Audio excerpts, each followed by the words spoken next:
In this video, I'm going to be replacing the universal joints in this 2002 GMC Sierra Z71.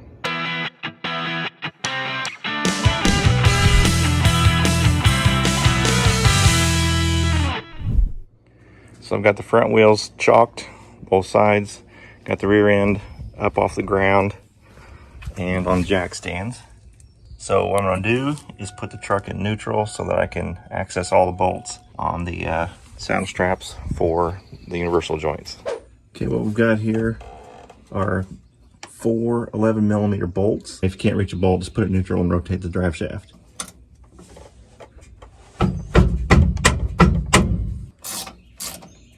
These bolts may be a little bit difficult to remove, so put it back in park. That way the drive shaft isn't spinning while you're trying to loosen them.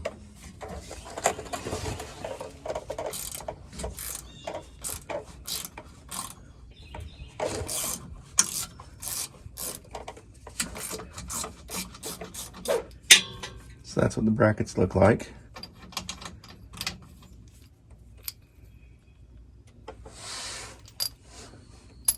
Okay, up in here, there are 2 like C-clip type snap rings, one right there and one right there. We need to get those out.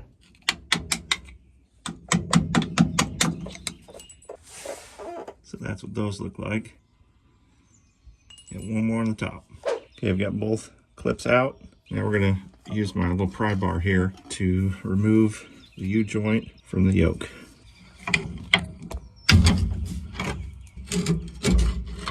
This U-joint right down here is pretty crunchy. This one's actually smooth. So as you saw when we pulled the drive shaft out of the rear end, it moved forward. There's some play here at the end of the transfer case. Drop this thing down in the back and slide it out.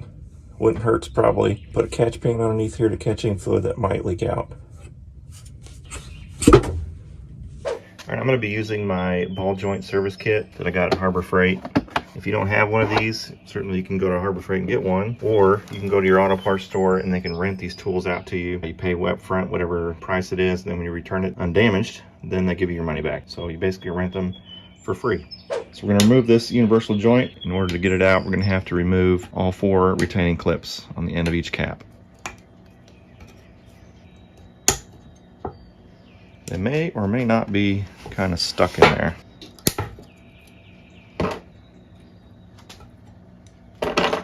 Okay, we're going to be using the ball joint press tool and the pressing pin to remove this U-joint. This fits perfectly over the top of the end cap here, so that when we go to push this out, it'll just go right through the middle. And then you'll see the pressing bolt fits perfectly over the top of the cap. As I'm pressing this U-joint this way, I don't want the body of the U-joint getting into the soft aluminum of this drive shaft, because then I've got to deburr that and sand it and fix the perfect circle. Ask me how I know. Okay, we've got this lined up here.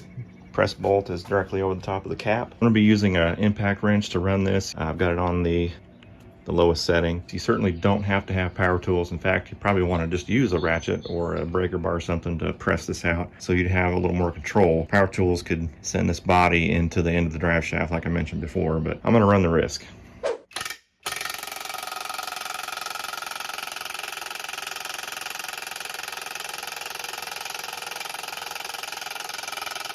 Needs more power.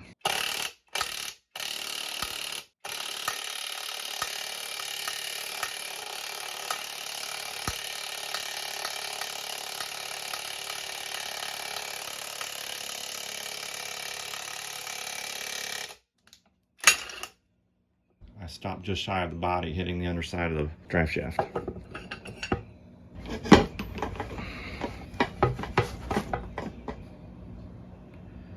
Needle bearings are all still intact.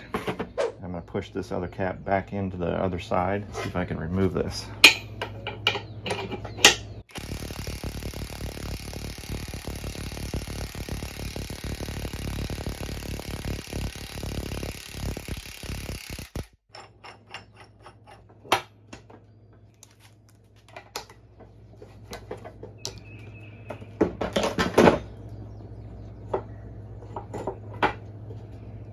So I very lightly nicked this edge, and that side looks good, but I do need to deburr that right there.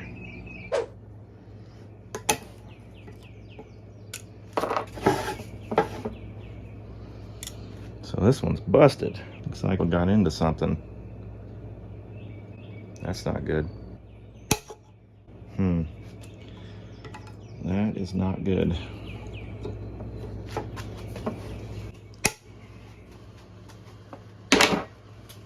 Not good. Okay, just put a little channel lock on there and got it out.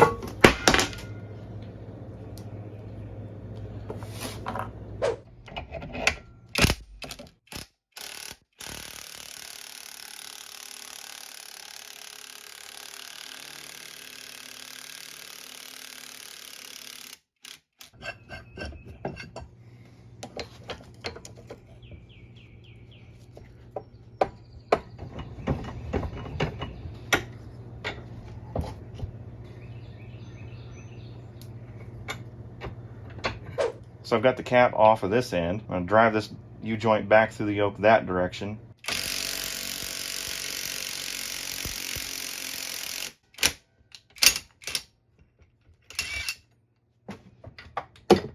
There we go.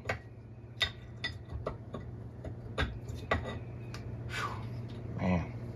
Okay, so this one was tough. I really had to bear down on it. Got the body of the U-joint way into this bore. So when you look down, you can see I'm gonna have to get a file. I'm gonna have to file both of these down so that the new U-joint cap can go through there and not catch on anything. And I'm also gonna have to take a pick or a screwdriver and clean out that snap ring groove on all these. So I gotta file those down, clean this up, and we'll be ready for the new universal joints.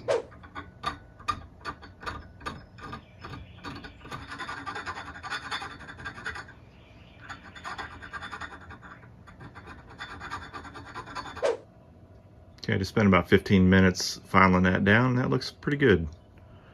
Based on what it looked like to now, I think that'll work.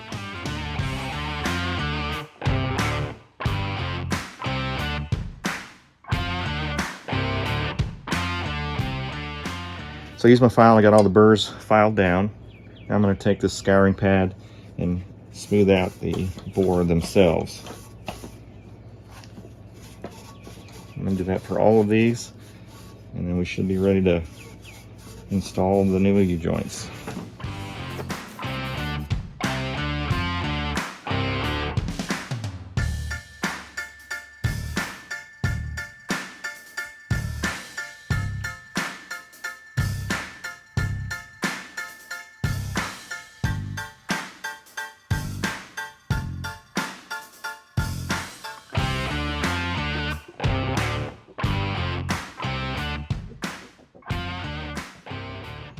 So the universal joint that goes at the transmission is Moog 270. You get the universal joint, the 4 clips, and the little Zerk fitting that goes on the end of this grease fitting here.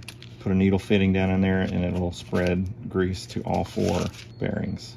I need to be extremely cautious that we don't knock any of these needle bearings out of their spots. So this is a tricky part. It's got to go slow and methodical to make sure, again, we're not putting the needle bearings in a bind, thus prematurely wearing out the universal joint.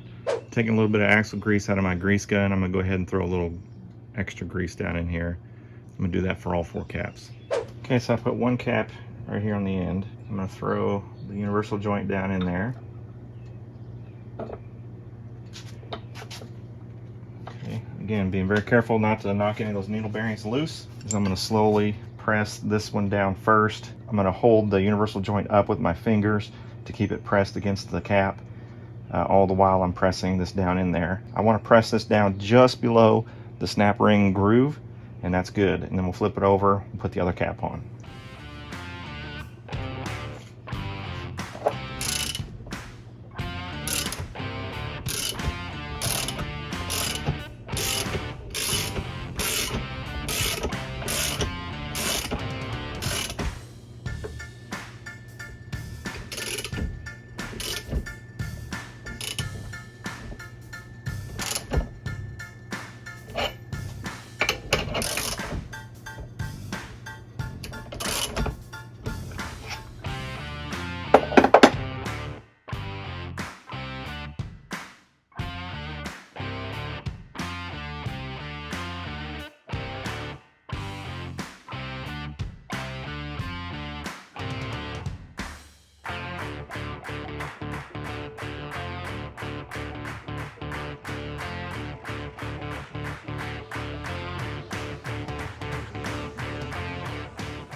Since I have the snap ring on this other side, this is only going to press down so far. It won't, and then it'll bottom out. Just FYI, you don't want to press so hard on that.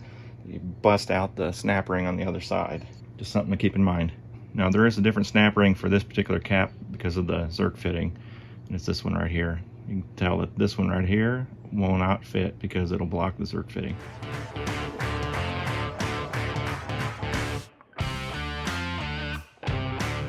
So the universal joint for the drive shaft at the rear differential is Moog 290.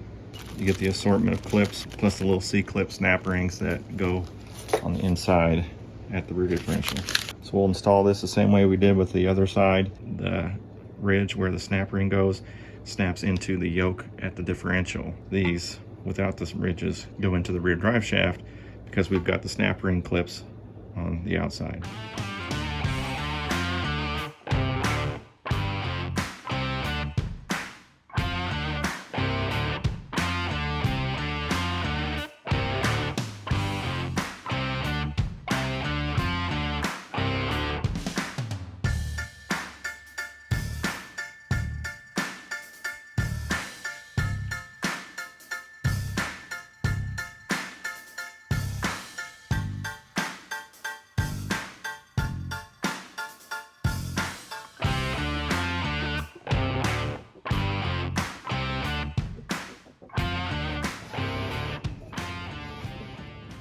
So this is the side that had the damage.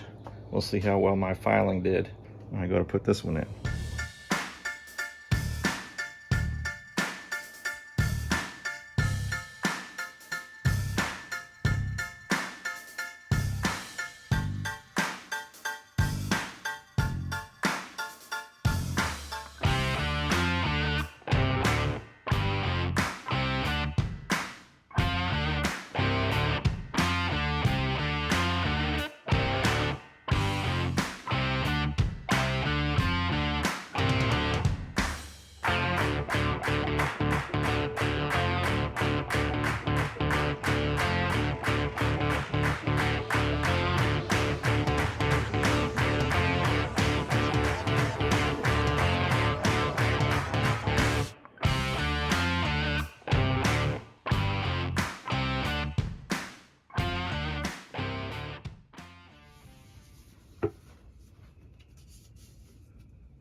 And throw in these saddle bracket bolts, tighten them down, put in our C-clips. We should be good to go.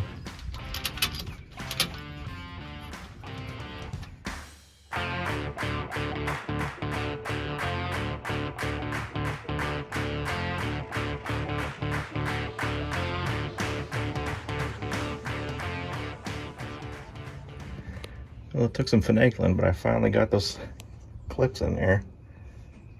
Man. So it's all put back together, so we're good to go.